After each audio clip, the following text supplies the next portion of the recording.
Good morning, Wallaceburg. My name is Glenn Adams. And I'm Laura. We are preparing to return to the mission field, that is, Sucre, Bolivia. Our tickets are scheduled for January 12th. We will continue our work with the Christian school Vida y Luz, where we get to share the gospel every day. We're going to be continuing our work also with the church plant, Abundant Life Church, which we planted in 2017. Both of our ministries are very connected. The reason why we're doing this short video is to invite you to give a donation towards our new church building fund. We need to raise 10,000 American dollars by January in order to keep the new building the church has rented. We have raised $2,000, but we have $8,000 left to raise. Now, you may be wondering why we need the rent money up front for the next 4 years. Well, in Bolivia, we have a specific type of rent called anticrético. The way this works is you give a large amount of money for rent for the next few years. For example, 4 years. At the end of the 4 years, you get all your money back. Both parties sign a legal document and you are guaranteed to get your money back. The landlord then takes that money and he invests it in some product somewhere. Then, at the end, he returns your money to you, but he keeps the interest he made from your money.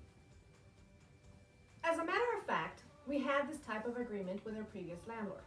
We paid $20,000 up front and we got back the full amount after 3 years. However, our church is growing and we needed a bigger space. The new building has a large meeting area and 3 smaller rooms. It can host up to 100 people, whereas the previous building could only hold 40. The total cost for this space is $30,000. We have already paid $20,000 with the money we got back from the previous landlord.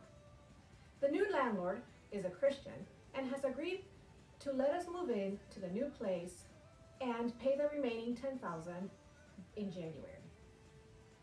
Now, how did such a small congregation manage to pay $20,000 up front for the previous building? Well, the church had saved $5,000, and a member of the congregation offered to loan the church $15,000 interest-free. So we took the $20,000 and we gave it to the landlord, and the church and the school spent the last several years paying off that loan. We did this because we knew that one day we would receive all that money back, and we could take that money and use it to find a bigger facility for our church as it grew. Because we were paying off the loan, we were unable to save for a new church building. That is why we are asking for help. We see this as an investment. We will not lose this money. Now in our current building, without having to pay for a loan each month, we will be able to put money away into savings so that when we need to find a bigger facility, we will be able to afford it. This space is used for Sunday services. We use one of the rooms as a Sunday school classroom and have church activities such as youth outreach events, prayer services, and Bible studies. This month, it will be used to host our first vacation Bible school.